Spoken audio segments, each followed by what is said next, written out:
నమస్కారం అందరికీ. ఇవాళ మనతో పాటు మన స్టూడెంట్ డాక్టర్ ఆర్బీ సుధా గారు ఉన్నారు, life coacher and celebrity astrologer.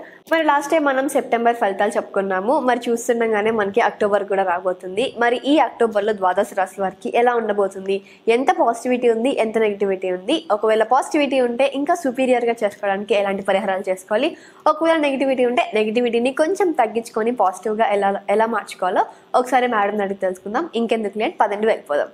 నమస్కారం మేడం. నమస్కారం. మరి ఈ అక్టోబర్ నెలలో ద్వాదశ రాశుల వారికి ఎలా ఉండబోతుందో ఒకసారి వివరించండి. తప్పక ఫస్ట్ అక్టోబర్ మాస ఫలితాలు చెప్పుకోవాలంటే ఫస్ట్ గోచారం అనేది మాట్లాడుకోవాలి. సో ఎక్కడెక్కడ ఏమేమి గ్రహాలు ఉన్నాయని ఫస్ట్ మాట్లాడుకుందాము. మనకి రాహు ఏమో మీనంలో ఉన్నారు, కేతు ఏమో మనకి కన్యలో ఉన్నారు, అలాగే శని ఏమో కుంభంలో ఉన్నారు కానీ రిట్రోగ్రేడ్ లో ఉన్నారు అనమాట. అలాగే మనకి గురువు ఏమో వృషభంలో ఉన్నారు, ఆయన కూడా రిట్రోగ్రేడ్ ఈ నెల 9వ తారీఖు అవుతోంది. అలాగే ప్రస్తుతం మార్స్ అంటే కుజుడేమో మనకి మిథునంలో ఉన్నారు, ఆయనేమో 20th అక్టోబర్ కేమో మనకి కిందకి దిగుతున్నారు, అంటే నీచ స్థితికి వస్తున్నారు. మనం ఆల్రెడీ కుజ స్తంభన గురించి మాట్లాడున్నాం అనమాట. సో ఇంకోటి ఏంటంటే మనకి sun most important planet and also ఏంటంటే మోస్ట్ షైనింగ్ ప్లానెట్ అంటూ ఉంటాం కదా, మనకి పవర్ ఇచ్చే ప్లానెట్ అని చెప్తాము. ఆయన కూడా ఏంటంటే ప్రస్తుతం మనకి కన్యలో ఉన్నారు, ఆయనేమో తులాకి 17th అక్టోబర్కి వెళ్తున్నారు అనమాట. అలాగే బుధుడు ఎక్సాల్టేషన్ లో ఉన్నారు, ఎక్కడ కన్యలో ఉన్నారు అనమాట. కేతుతో పాటు ఉన్నారు, కేతు సన్ బుధ మనకి కన్యలో ఉన్నారు స్టార్టింగ్ ఆఫ్ దిస్ మంత్. బుధుడు కూడా ఏంటంటే 10th అక్టోబర్ మనకి తులాకు వస్తున్నారు. అలాగే తులలో ఏంటంటే మనకి శుక్రాచార్య ఉన్నారు, శుక్రుడు ఉన్నారు అనమాట. ఆయన ఏంటంటే 13 అక్టోబర్ వృశ్చికానికి వెళ్తున్నారు అనమాట. ఇవి గ్రహస్థితులు. సో ఇప్పుడు మన ద్వాదశ రాశులకి ఎలా ఉన్నాయో మనం మాట్లాడుకుందాం. మరి ఇప్పుడు తులారాశి వారికి ఈ అక్టోబర్ ఎలా ఉంటుందో ఒకసారి వివరించండి. తప్పక తులారాశి వాళ్ళకు కూడా మిశ్రమ ఫలితాలే మనం చెప్పుకోవాలి. కానీ ఏంటంటే మిశ్రమ ఫలితాల్లో కూడా వీళ్ళకి పాజిటివిటీ ఎక్కువ కనిపిస్తోంది, నెగటివ్ ఎఫెక్ట్స్ కొంచెం ఉన్నా కూడా కొంచెం తక్కువే ఉన్నాయి అన్నమాట. ఈ రాశికి అధిపతి అయిన శుక్రుడు first half of this month ఈ రాశిలోనే ఉంటున్నాడు. సో తప్పక బాగుంటుంది, అనుకూల పరిస్థితి అనేది ఉంటుంది.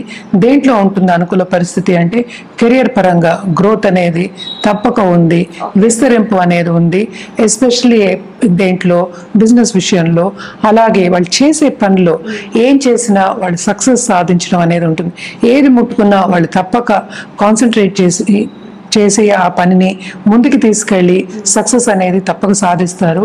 అలాగే ఈ రాశికి అధిపతి శుక్రాచార్య మనకి 13th అక్టోబర్ సెకండ్ హౌస్కి మూవ్ అవుతున్నారు.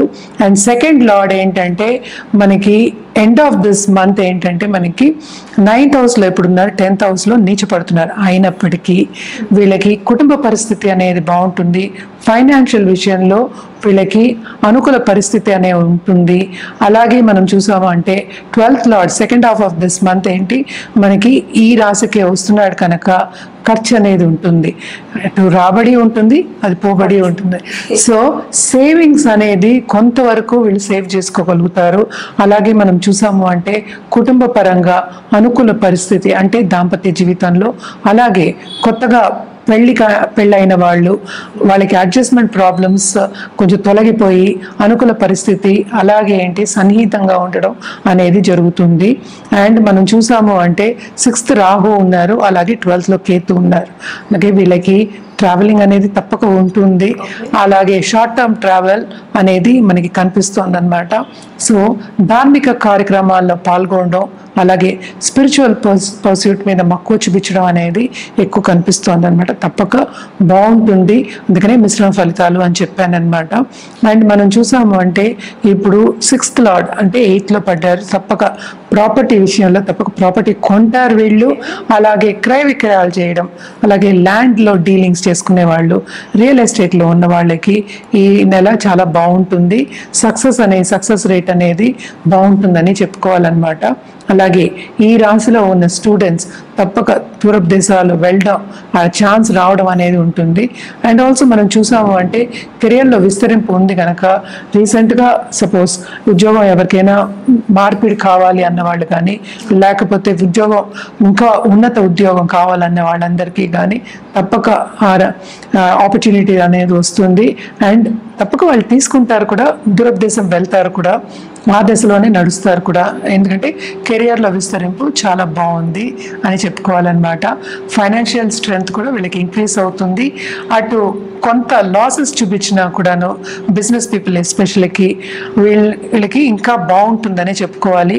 అండ్ కొత్తగా పెళ్లి కావాలి అనుకున్న వాళ్ళు పార్ట్నర్ కోసం వెతికే వాళ్ళకి కూడా తప్పక మంచి తరుణం ఇది. అక్టోబర్ నెలలో తప్పక బాగుంటుంది. ఎందుకంటే జూపిటర్ రిట్రోగ్రేడ్ అవుతున్నారు, అలాగే 7th హౌస్ చూస్తున్నట్టు అన్నమాట. చాలా బాగుంటుంది అక్టోబర్ అంతా, ఎస్పెషలీ వెతికే వాళ్ళకి అని చెప్తున్నారు. మంచి పార్ట్నర్ అంటే జీవిత భాగస్వామి అంటాం కదా, వాళ్ళు దొరికే ఛాన్సెస్ ఉన్నాయన్నమాట. అండ్ ఆల్సో లవ్ రిలేషన్షిప్లో ఉన్న వాళ్ళకి కూడా ఇది మంచి తరుణమే. అండ్ మిశ్రమ ఫలితాలు ఉన్నప్పటికీ వీళ్ళకి కొంచెం అనుకూల పరిస్థితి అనేది ఎక్కువ కనిపిస్తుంది అన్నమాట. హెల్త్ విషయానికి వస్తే మాత్రం తప్పక ఇన్ఫెక్షన్స్ రాకుండా చూసుకోవాలి. అలాగే మనం చూసామంటే ఇప్పుడు మనకి నవరాత్రులు కూడా వస్తున్నాయి, వీళ్ళు కూడా చురుగ్గా అన్ని రిలీజియస్ కార్యక్రమాల్లో పాల్గొంటారు అండ్ ఆల్సో ఎంజాయ్ చేస్తారు ఈ నెల అంతా అని చెప్పుకోవాలి. అండ్ మనం ఇంకోటి ఏంటంటే మన చుట్టుపక్కల ఉన్న వాళ్ళ సన్నిహితులు అందం, ఫ్రెండ్స్ అందం, లేకపోతే రిలేటివ్స్ అందం, వాళ్ళని కలయిక ఉంటుంది. అండ్ ఆల్సో పెద్దవాళ్ళ బ్లెస్సింగ్స్ అనేది కూడా వీళ్ళకి ఎక్కువ ఉంటుంది. అండ్ వీళ్ళందరూ కలుసుకోవడం, ఎంజాయ్ చేయడం అనేది షార్ట్ టర్మ్గా జరుగుతుంది. అందుకని షార్ట్ టర్మ్ ట్రావెల్ అని కూడా చెప్పాను, తప్పక బాగుంటుందని చెప్పుకోవాలి.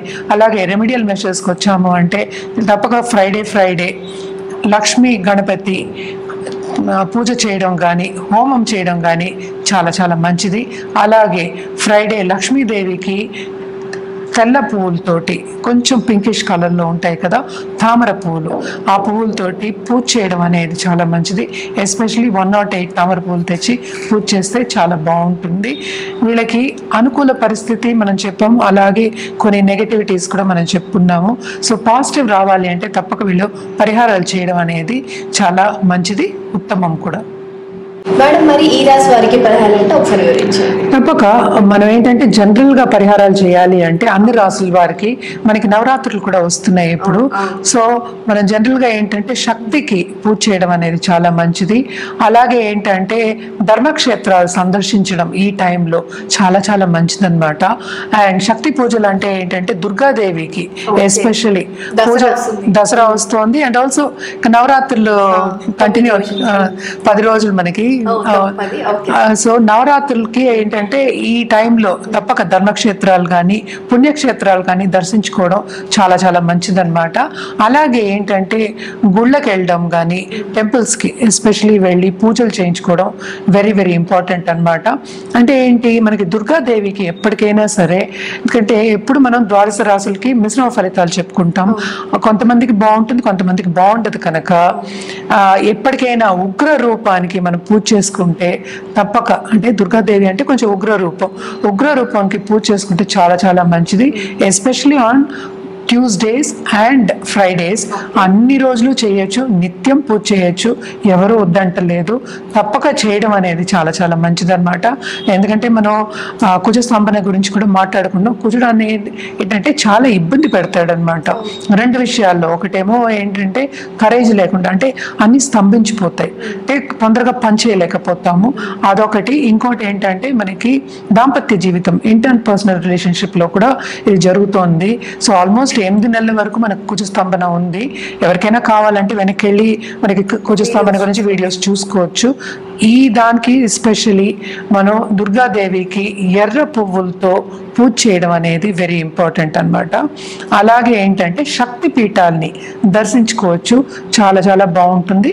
అలాగే ఎవరు స్థితిగతుల్ని బట్టి చేసుకోవాలి అంటే తప్పక దేవి నవరాత్రుల్లో దేవి హోమాలు చేయడం చాలా మంచిదన్నమాట. అలాగే నవగ్రహ హోమాలు చేయడం కూడా చాలా మంచిది.